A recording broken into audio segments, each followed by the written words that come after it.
सिद्धयोगी, चमत्कार आणि अशी काही दैवी रहस्य जी आपल्याला थक्क करून सोडतात. नमस्कार.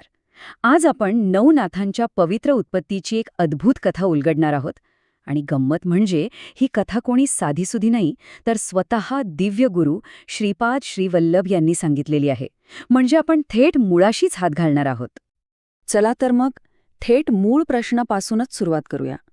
श्रीपाद श्रीवल्लभांना जो प्रश्न विचारला गेला होता की हे नवनाथ म्हणून ओळखले जाणारे सिद्धयोगी हे नेमके होते तरी कोण, आणि ह्याच प्रश्नाचं उत्तरात एक मोठं रहस्य दडलेलं आहे. आणि या प्रश्नाचं उत्तर आपल्याला इतिहासाच्या पानांमध्ये नाही सापडणार.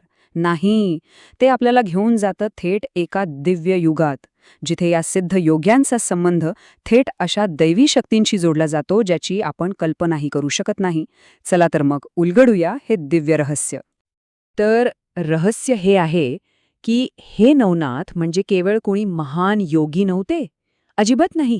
ते होते नवनारायण म्हणून ओळखल्या जाणाऱ्या 9 दिव्य शक्तींचे अंशावतार. आणि ही फक्त एक गोष्ट नाहीये, तर एका खूप मोठ्या दैवी योजनेचा हा पाया आहे. तर हे नवनारायण कोण होते? ऋषभ चक्रवर्तींचे 100 पुत्र होते. त्यापैकी नारायणाच्या अंशाने जन्मलेले हे 9 जण.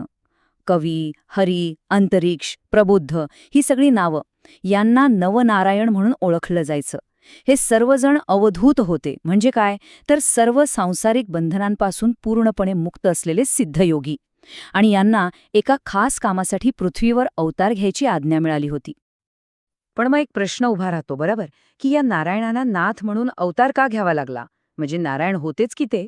तर त्यांच्या या रूपांतरामागे धर्माच्या स्थापनेचा एक खूप मोठा उद्देश दडलेला होता. आता आपण बघूया की हे परिवर्तन नेमकं घडलं तरी कसं. हे बघा, इथे प्रत्येक नारायणाचा संबंध एका विशिष्ट नाथाशी जोडलेला दिसतो. जसं की कवी नारायण, ते झाले मच्छिंद्रनाथ. अंतरिक्ष नारायण बनले जालिंदरनाथ. ही जी वंशावळ आहे ना, हीच आपल्याला त्यांच्या जन्माच्या अद्भुत, अविश्वसनीय कथा समजून घ्यायला मदत करणार आहे. आणि आता आपण त्या कथांकडे वळणार आहोत, ज्या खरं तर आपल्या तर्काच्या आणि विज्ञानाच्या खूप पलीकडच्या आहेत. प्रत्येक नाथाची जन्मकथा इतकी अद्भुत आणि चमत्कारिक आहे की ती त्यांच्या दैवी उत्पत्तीची जणू काही साक्षच देते. सुरुवात करूया मच्छिंद्रनाथांपासून. कल्पना करा, उपरिचर नावाच्या एका वसूचं वीर्य यमुनेच्या पाण्यात पडतं. ते एक मासा गिळतो आणि त्याच माशाच्या उदरातून मच्छिंद्रनाथांचा जन्म होतो. अविश्वसनीय आहे, नाही का? आता जालिंदरनाथ यांचा जन्म तर आणखीनच विलक्षण. बृहद्रथ राजाने एक यज्ञ केला होता आणि त्या यज्ञाच्या पवित्र अग्निकुंडातून ते थेट प्रकट झाले. अग्नीतून जन्म. आणि गोरक्षनाथांची कथा तर ऐका. एका वांझ स्त्रीला मच्छिंद्रनाथांनी पुत्रप्राप्तीसाठी थोडंसं भस्म दिलं, पण तिचा विश्वासच बसेना. तिने ते भस्म नेऊन एका उकिरड्यावर फेकून दिलं. पण त्या भस्माचं सामर्थ्य बघा, त्यातूनच गोरक्षनाथांचा जन्म झाला. कानिफनाथांची कथाही तशी सजब.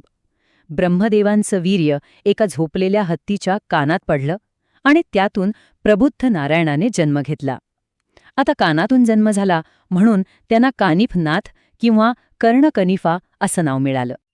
आता चरपटनाथ, 60,000 ऋषींच्या जन्मानंतर उरलेलं ब्रह्मदेवाचे जे अंश होते ते नदीच्या गवतामध्ये अडकले आणि तिथे पिप्पलायन नारायणाच्या आत्म्याने प्रवेश केला आणि चरपटनाथांचा जन्म झाला.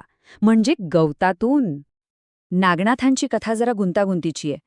एका नागिनीने दैवी अंश ग्रहण करून एक अंड दिलं, पण तेव्हा जन्मेजय राजाचा सर्पयज्ञ चालू होता. म्हणून त्या अंड्याला वाचवण्यासाठी तिने ते एका वडाच्या झाडाच्या ढोलीत लपून ठेवलं आणि त्याच अंड्यातून वटसिद्ध नागनाथांचा जन्म झाला. आता ह्या सगळ्या अद्भुत कथा ऐकल्यावर एक प्रश्न मनात येतोच नाही का, की जर हे सगळे नारायणांचे अवतार होते तर त्यांच्या मूळ रूपात आणि या अवतारात नक्की संबंध काय होता? चला, अंश आणि मूळ तत्वाचं हे नातं जरा समजून घेऊया. आणि हाच तो महत्वाचा प्रश्न आहे जो श्रीपाद श्रीवल्लभांना विचारण्यात आला होता, की जर ते अवतार आहेत तर मग नवनाथ आणि नवनारायण यांच्यात काही फरक आहे का? याचं उत्तर आपल्याला अवताराच्या संकल्पनेबद्दल खूप काही शिकवून जातं. तर उत्तर आहे अंशावतार. अंशावतार म्हणजे काय? तर जेव्हा एखादी दैवी शक्ती एका विशिष्ट कामासाठी फक्त आपल्या शक्तीचा काही भाग प्रकट करते, पण तिचं मूळ स्वरूप तसंच अबाधित राहतं. नवनारायणाने नेमकं हेच केलं. त्यांनी आपलं स्थूळ शरीर मंदार पर्वतावर समाधी अवस्थेत ठेवलं आणि फक्त आपल्या अंशाने पृथ्वीवर अवतार घेतला. त्यांचं मूळ स्वरूप तिथेच समाधीत होतं. हे समजवण्यासाठी श्रीपाद श्रीवल्लभांनी एक खूप सुंदर उदाहरण दिलंय. ते म्हणतात की जशी शेतात एका झाडाला दोरीने बांधलेली गाय त्या दोरीच्या मर्यादेत कुठेही फिरू शकते, चरू शकते, तसंच अंशावताराला धर्मसूत्रांच्या मर्यादेत पूर्ण स्वातंत्र्य असतं. पण त्याचं अंतिम नियंत्रण हे मूळ तत्वाकडेच राहतं. तर मग सगळ्यात महत्त्वाचा मुद्दा हा आहे की अंशावतारात राग, लोभ, अहंकार हे जे मानवी दोष आहेत ना, ते नसतात. आणि त्यामुळे मूळ तत्वाची जी संपूर्ण शक्ती आहे, जी कार्यक्षमता आहे, ती त्या अंशातही तशीच्या तशी असते. म्हणूनच तात्विकदृष्ट्या बघायला गेलं तर नवनाथ आणि नवनारायण यांच्यात काहीच फरक नाही. तर मग या सगळ्या अद्भुत जन्मकथा, अंशावताराचं हे गहन तत्वज्ञान, या सगळ्यामागे अंतिम उद्देश काय होता? कशासाठी होती ही सगळी दैवी योजना? आणि तो उद्देश होता धर्मस्थापना. कलियुगाच्या सुरुवातीला ढासळलेल्या धर्माची पुनर्स्थापना करण्यासाठी, हे महान कार्य करण्यासाठी या नवनारायणांनी नवनाथांच्या रूपात अवतार घेतला.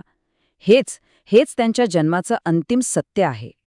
आणि जाता जाता एक विचार सोडून जातो की एका अंशात, एका छोट्याशा भागात संपूर्ण मूळ तत्वाची शक्ती कशी काय सामावली जाऊ शकते? हा प्रश्न आपल्याला अवतार, चेतना आणि आपल्या प्रत्येकात असलेल्या त्या दैवी अंशावर विचार करायला नक्कीच भाग पाडतो.